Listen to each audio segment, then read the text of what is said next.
गुरुवार सुबह काफी भारी साबित हुआ। करीब 8:30 बजे चकराता ग्रामीण इलाके में एक बादल फटा जिससे 3 लोगों की मौत हो गई। मारे गए तीनों लोग एक ही परिवार के बताए जा रहे हैं और उनके शव को SDRF द्वारा रेस्क्यू ऑपरेशन के दौरान निकाला गया है। जानकारी मिली है कि जिस समय बादल फटा था तब ये परिवार अपने घर में ही मौजूद था, लेकिन बादल फटने के बाद मलबा इतनी तेजी से आगे बढ़ा कि परिवार खुद को बचा न पाया और देखते ही देखते उसमें दब गया।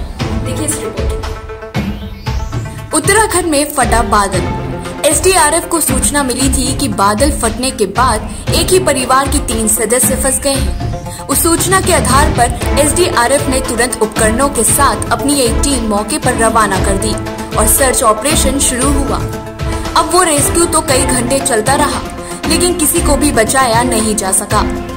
मारे गए 3 लोगों में 2 तो छोटी बच्ची हैं, जो मलबे में काफी अंदर तक धंस गई थी। उनके शव को बाहर निकालना भी SDRF के लिए एक बड़ी चुनौती था।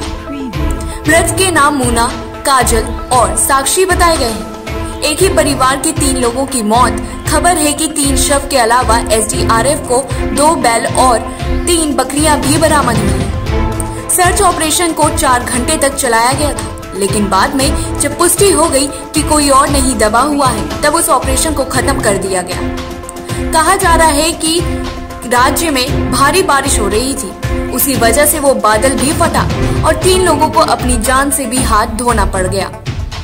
राज्य में इस साल इससे पहले भी बादल फटने की घटना देखने को मिली है। एक तरफ फरवरी वाली घटना में कई लोगों ने अपनी जान गंवा दी थी, तो वहीं हाल ही में फटे बादल में ज्यादा जान माल की हानि नहीं हुई। लेकिन क्योंकि राज्य में कई बार भारी बारिश का दौर देखने को मिलता है, ऐसे में बादल फटने की घटनाएं भी आम रहती हैं और लोगों का इस वजह से जान गंवाना भी लगा रहता है। Bureau report, Hindustan news 24।